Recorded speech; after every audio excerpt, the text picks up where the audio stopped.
Hello everyone, नमस्कार दोस्तों, मेरे प्यारे साथियों। आरओ की तैयारी करने वाले विद्यार्थियों, आरओ की वैकेंसी का इंतजार करने वाले हमारे सारे विद्यार्थियों को मैं आलोक बाजपेयी बहुत बहुत स्वागत करता हूं आप सभी का अनअकैडमी के पीएससी संकल्प ऑफिशियल यूट्यूब चैनल पर। और यूपी पीएससी की जितने भी विद्यार्थी तैयारी कर रहे हैं, आरओ के एग्जाम का वेट कर रहे हैं, तो उसी से संबंधित मैं एक सूचना लेकर के आया हूं। सूचना यह है कि आरओ के अगर एग्जाम में सफल होना चाह रहे हो तो अलर्ट हो जाइए। कमीशन ने कैलेंडर जारी किया था 2023 का, वर्ष 2023 का, तो उसमें आरओ का कहीं भी नाम नहीं था। तो विद्यार्थी बड़े ढीले पड़ गए और उस समय बड़े अटेंटिव थे, बहुत ज्यादा तैयारी में लीन थे, और फिर जब कैलेंडर में नहीं आया तो ढीले पड़ गए और लोगों ने, पढ़ाने वाले लोगों ने भी बहुत कहीं ना कहीं ढिलाई दे दी। अब समय आ गया, मैं एकदम टू द पॉइंट आपको बात बताने वाला हूं। आरओ में दो तीन बातें विद्यार्थियों के मन में है। पहली बात है कि वैकेंसी कब, सबसे बड़ा प्रश्न ये। दूसरा, वैकेंसी कितनी। तीसरा सवाल, परीक्षा कब।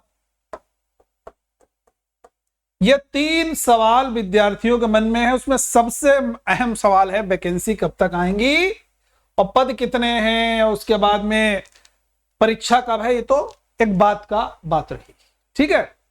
सबसे पहले तो यार देखो, एक बात बड़ी सचेत समझोगे, मामला सरकार और कमीशन के बीच में था, एक विवाद को लेकर के था।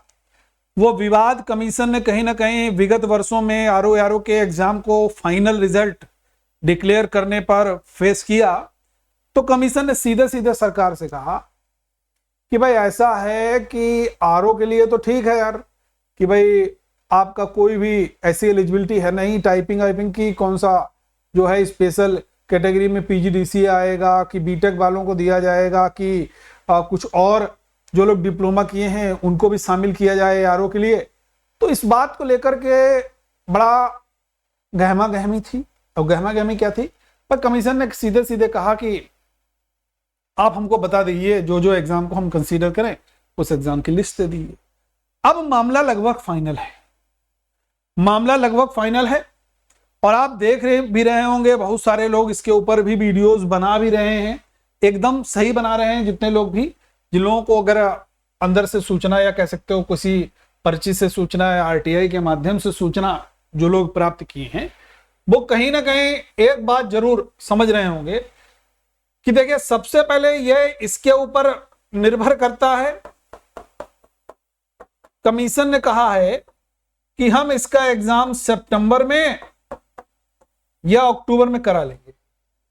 जब एग्जाम सितंबर अक्टूबर में करा लेगा कमीशन, तो वैकेंसी कब आएंगी, मैं अभी से बता दे रहा हूं, जून में लास्ट तक वैकेंसी आ सकती हैं, या अगर मान लीजिए जून लास्ट तक नहीं आती हैं तो जुलाई में श्योर वैकेंसी आ जाएगी। भाई जुलाई में भी आ गई तो जुलाई का महीना मान लीजिए स्टार्टिंग में आ गई, जुलाई मिल गया, अगस्त मिल गया, या जुलाई के लास्ट में आ गई तो अगस्त मिला, सितंबर मिला, अक्टूबर में एग्जाम हो गया। तो लगभग 89 डेज का समय आप लोगों को मिलेगा 90 दिन के आसपास, ठीक है। तो पहली बात, बिल्कुल तैयारी में ढिलाई मत करो भाई। कमीशन के पास कुछ नहीं जा रहा, आप तैयारी करो अथवा ना करो, उसको नोटिफिकेशन जारी कर देना है, लिख देना है कि 15 दिन के अंदर फॉर्म भर दो, ये फॉर्म की लास्ट डेट है, इतनी इतनी फीस है, ये इतने इतने पद हैं, एआरओ में ये लोग कंसीडर होंगे, और उसने एक विज्ञापन, एक विज्ञप्ति जारी कर देगा। बाकी सब तैयारी करना न करना, सिलेबस भी उस जो जारी कर देगा। 140 प्रश्न जीएस के तैयार करो, 60 प्रश्न आपको हिंदी के तैयार करो मतलब प्रश्न तो बहुत सारे तैयार करने पड़ेंगे, लेकिन इतने प्रश्न वहां पर आएंगे, ठीक है। तो आप एकदम अलर्ट हो जाइए, सचेत हो जाइए। अगर तैयारी करो, बहुत अच्छा मौका है।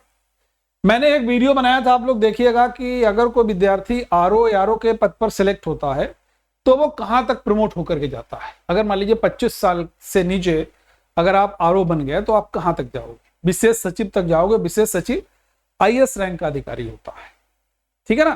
तो बहुत अच्छा मौका है, बिल्कुल चूकना नहीं है। तो भाई मैंने पहले से बता दूं, जून लास्ट में या जुलाई में आपको वैकेंसीज मिल जाएंगी।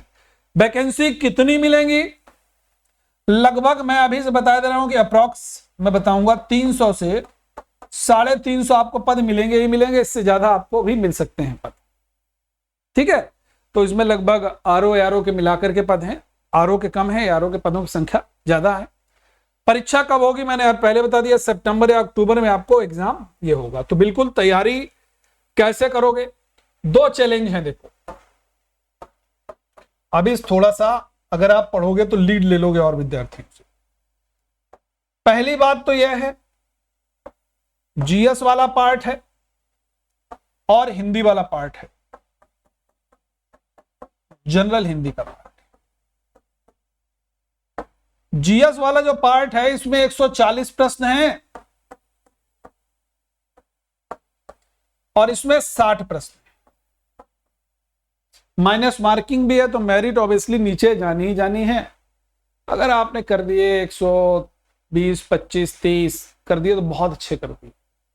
120 20 से 25 के बीच में मान के चलिए कि आपको काट पीट के करने हैं। 130 अगर करते हो तो बहुत अच्छा है, ठीक है ना। और सिलेक्शन अमूमन हो भी रहा 15 से 20 के बीच में, 22 के 22, 23, 24, 25, 122, 23, 24, 25 तक हो रहा है।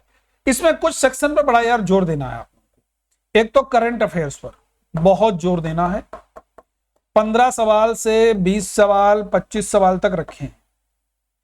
जियोग्राफी वाले पोर्शन पर बहुत जोर देना है, खासकर वर्ल्ड जियोग्राफी का, पॉलिटिकल जियोग्राफी वाला सेक्शन, साथ में फिजिकल भी। जैसे बहुत सारे एग्जाम में पूछा गया ये ड्रैगन्सवर्ग की पहाड़ियां कहां पर हैं, अल्पस पर्वत यही पूछा गया था आरओ में, ये कहां पर है। तो ऐसे सवाल आपके बहुत सारे एग्जाम में आए हैं। अंडमान निकोबार के बीच में या लिटिल अंडमान और मिडिल अंडमान के बीच में क्या है, इस तरीके के सवाल आपके एग्जाम में बहुत पूछे गए। तीसरा पार्ट मैथ और प्लस रीजनिंग, ये मिलाकर के 15 से 20 प्रश्न आपके होंगे, ठीक है। तो ये सेक्शन अगर ये सेक्शन ये बढ़िया से निकाल लिया तो समझ लो गाड़ी पार। बाकी इतिहास में हमने एक बात बहुत देखी है, यूपीएससी में भी देख ली, यूपी पीसीएस में भी देख ली, एंशिएंट वाले पोर्शन के पीछे पड़े होंगे इस समय कमीशन वाले। मॉडर्न इंडिया नहीं पूछ रहे, वो सभी लोग जान रहे हैं यार, विद्यार्थी जो है वो मॉडर्न इंडिया तो रट के जा रहा है, लेकिन क्या है एंशिएंट हिस्ट्री रट के नहीं जा रहा है, मॉडर्न इंडियन हिस्ट्री तो रट के जा रहा है। तो छोटे छोटे वंश हैं, पल्लव है, जो पूर्व मध्य युग वाले हैं, ये सारे के सारे वंश हैं, गुप्त काल है, मौर्य काल है, जैन है, बुद्ध है, वैदिक काल है, हड़प्पा है।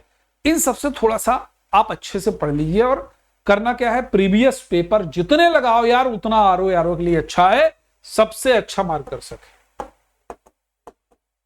ठीक है। अगर आप ऐसे समझो, आपने 15 से 20 क्वेश्चन ये चैलेंज ले लिया, 20 क्वेश्चन मान लेते हैं करंट अफेयर्स का चैलेंज ले लिया, और 10 से 15 क्वेश्चन के बीच में ये ले लिया, लगभग आपके 50 के आसपास सवाल ये हो, ठीक।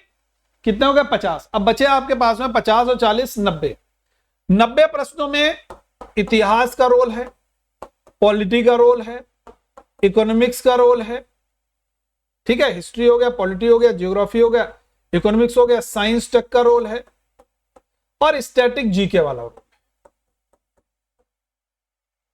ठीक है। अब मैं कुछ सोर्स बताता हूं, थोड़ा सा बुद्धिमानी से काम लेना है। पहली चीज, अगर आपके पास कोई ईयर बुक है उसको जरूर थोड़ा देख लेना। 2 ईयर बुक है मार्केट में, एक क्रॉनिकल मिलेगी, दूसरी मनोरमा मिलेगी। मैं आपको सजेस्ट करता हूं क्रॉनिकल वाली, बहुत सारे लोग आपको सजेस्ट करते हैं मनोरमा की जगह आप क्रॉनिकल ईयर बुक पढ़िए। भारत 2023-22 ये सब नहीं पढ़ना है यार, यूपीएससी वाले भी बड़े सेलेक्टिव पढ़ते हैं, उसको पढ़ने में पूरा समय गुजार दोगे।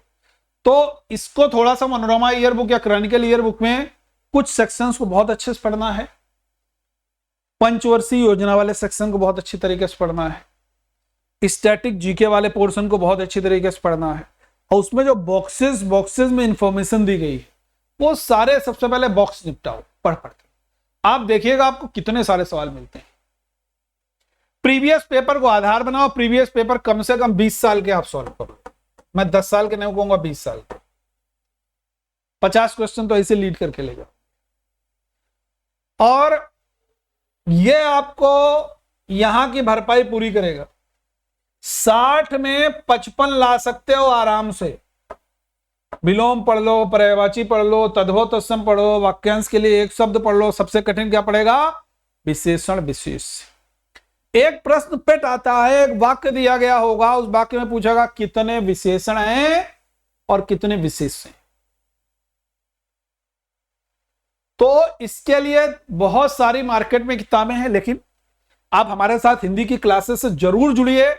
मैं आरओ के लिए एक बेहतरीन क्लास लेकर के आ रहा हूं, पीएससी संकल्प, अनअकैडमी पीएससी संकल्प यूट्यूब चैनल पर एकदम फ्री क्लास रहेगी। सभी लोग 60 में 60 के लिए हिंदी के लिए जुड़िए। और इसमें एक पार्ट और है यूपी जीके। यूपी जीके वाले पार्ट को भी आप लोग बहुत बढ़िया से। तो देखो 200 नंबर हैं, मतलब 200 क्वेश्चन हैं। 200 क्वेश्चन में आप बढ़िया से अगर करोगे तो 120, 25, 30 तक कर दिए तो समझ लो यार हो गया आपका काम। 125, 122, 120 कर दिए तो माइनस मार्किंग में भी आपका इजी वे में निकल जाएगा, इजी गोइंग निकल जाएगा। लेकिन मैं फिर से एक बार रिपीट कर दूं, प्रीवियस पेपर 20 साल के, क्रॉनिकल ईयरबुक पढ़िए। करंट अफेयर्स के लिए किसी का पढ़ो यार, मैं ये नहीं कहता राम का पढ़ो, श्याम का पढ़ो, किसी का पढ़ो। कोई एक चैनल पे आप पढ़ सकते हो बढ़िया से। दूसरा, करंट अफेयर्स के लिए प्रतियोगिता दर्पण वगैरह को आप बढ़िया सा आधार मानिए और प्रतियोगिता दर्पण के बकायदा नोट्स बनाइए, उसको पॉइंट्स में जो भी नोट करते हो। और एक प्रतियोगिता दर्पण को कम से कम 15 दिन समय दीजिए। अगर आप मान लीजिए अभी से लिखते हो तो 6 महीने प्रतियोगिता दर्पण अभी से निकाल के रख लो और उनको कम से कम एक एक प्रतियोगिता दर्पण को 15 दिन का समय दो। उनको नोट्स बनाओ, A4 साइज का एक स्पाइरल करा लो, उस पर लिखते जाओ और उसी को बार बार फिल्टर करो एग्जाम टाइम। पीडी बार बार पलटने की जरूरत नहीं, कोई मैगजीन पलटने की जरूरत नहीं, कोई न्यूज़पेपर पलटने की जरूरत नहीं, कोई चैनल देखने की जरूरत नहीं। वो आपका रामबाण होगा। यूपी जीके के लिए यूपी का करंट अफेयर्स भी बहुत जरूरी है। G20 समिट हुआ, G20 पार्क कहां कहां बनाए गए, ठीक है ना, इस तरीके से सवाल आ गया। सानिया मिर्जा देश की पहली मुस्लिम महिला फाइटर पायलट बनी और देश की दूसरी महिला फाइटर पायलट बनी, कहां से हैं? उस अगर मिर्जापुर से हैं तो मिर्जापुर के पूछ लिया गया, मिर्जापुर की सीमा जो है वो किस किस जिले के साथ में स्पर्श होती है या किसके साथ स्पर्श नहीं होती। मिर्जापुर की और कोई खासियत है तो वो पूछ दिया गया। मेरी बात समझ में आ रही है ना? तो ऐसे प्रश्न आपके हमेशा पेपर सेटर करंट के न्यूज को हमेशा ट्रेडिशनल पार्ट से लिंक करके आपके क्वेश्चन बनाता है। इस बात को आपको समझना पड़ेगा। और ये यूपीएससी ने इस बार अच्छे अच्छों के पसीने छुड़ा दिए। जो बड़े बड़े दिग्गज टीचर कहते थे ऐसा हो जाएगा वैसा हो जाएगा, किसी ने कहा मंगल ग्रह से पेपर बन के आया, आपने देखा होगा। सर ने कहा कि वो मंगल ग्रह से लग रहा पेपर बन के आया। तो देखने में तो यार लगता है मंगल ग्रह के जैसा पेपर बन के आया। मंगल ग्रह से पेपर बन के नहीं आया, मंगल ग्रह से विकल्प बन के आया। मैं तो ये कहूंगा ये जो इस बार यूपीएससी 2023 का हुआ है, विकल्पों का ये एक पजल्ड क्वेश्चन पेपर बनाया गया। प्रश्न का मटेरियल नहीं टफ है, उस प्रश्न के विकल्पों के साथ कितना यूपीएससी खेल सकता है ये उसने दिखा दिया कि यार केवल एक सही है, केवल दो सही है, केवल तीन सही है, एको नहीं सही है, केवल एक सही है, केवल दो सही है, या दो और तीन दोनों गलत हैं, या सभी सही है। इस तरीके से विकल्प बनाए। पहले क्या होता था, एक सही, दो सही, दोनों गलत, हटा दिया। ए आर वाला पैटर्न हटा दिया, 0 क्वेश्चन ए आर के। ए सही, आर सही, आर ए की स्पष्ट व्याख्या करता है, ए गलत, आर गलत, इस तरीके से आते थे। एक था व्याख्या नहीं करता है यार। तो वो क्वेश्चन कहीं ना कहीं हमको इजी वे में और बच्चों की प्रैक्टिस हो जाती है ना। तो यूपीएससी ने कहा हर बार हम कुछ नया डालेंगे। और देखें भाई यूट्यूब पे कितने लोग पढ़ा रहे हैं, कितने सर पढ़ा रहे हैं जो क्या समझेंगे। तो यानी कि कमीशन जो है, यूपी कमीशन, एक चीज याद रखिएगा, यूपी कमीशन भी टफ वाले रास्ते पे चल रहा है। हमेशा यूपीएससी को सबसे पहले अगर फॉलो करता है तो Uttar Pradesh public service commission. तो चैलेंजेस के लिए तैयार रहिए। प्रश्न आपके बहुत ही उम्दा आ रहे हैं, छोटी से छोटी करंट अफेयर्स की जानकारी को अवॉइड मत कीजिए। बहुत फैक्चुअल भी मत पढ़िए, बहुत एनालिटिकल भी मत पढ़िए। आपको एक बीच का रास्ता अपनाना पड़ेगा, थोड़ा फैक्चुअल थोड़ा एनालिटिकल। हालांकि यूपी कमीशन है, थोड़ा सा फैक्चुअल पर आप 60 और 40 आप एनालिटिकल पर पोर्शन पर ध्यान देंगे तो आपका काम बन जाएगा और आप पास हो जाएंगे। ठीक है ना। तो बिल्कुल भैया, ये देखिए एग्जाम कब होगा, एग्जाम में कितने पद होंगे, ठीक है ना, और कब वैकेंसी आ रही है, तीनों बातें मैंने क्लियर कर दी और थोड़ा सा आपको एक रास्ता आसान कर दिया। हिंदी में बहुत सारी किताबें हैं यार, हिंदी में हरदेव बहादुर की किताब है, सुशील कुमार की किताब है, एक आदित्य की किताब है, एक रुक्मणी की किताब, दुनिया भर की किताबें हैं यार। बच्चे पढ़ते हैं, मत पढ़ो यार 10 किताब, एक किताब को 10 बार पढ़ो, है वही। और एक किताब बड़ी कमीशन की जबरदस्त है, आपने अगर कभी देखा होगा, वासुदेव नंदन की, पेट है, Uttar Pradesh public service commission विलोम उसके हुबहू पूछेगा, शुद्ध अशुद्ध हुबहू पूछेगा। तो ये किताब का थोड़ा सा पतली किताब है, मेरे पास कहीं रखी होगी, यहां पर मैं दिखा देता, अभी यहां पर रखी नहीं है, अभी टेबल पे नहीं है, कहीं इधर उधर रखी होगी। तो उस किताब को थोड़ा सा ध्यान से पढ़ने की जरूरत है। और एनसीईआरटी मत पढ़ने लगिएगा हिंदी में यार, है ना। अब हिंदी में एक काम की चीज मैं बता रहा हूं, अगर आपको क्लास 6, 7, 8 की एनसीईआरटी मिले तो उनके जो क्वेश्चंस हैं तद्भव तत्सम के हैं, वाक्यांश के लिए एक शब्द के हैं, वो थोड़ा सा देख लीजिएगा।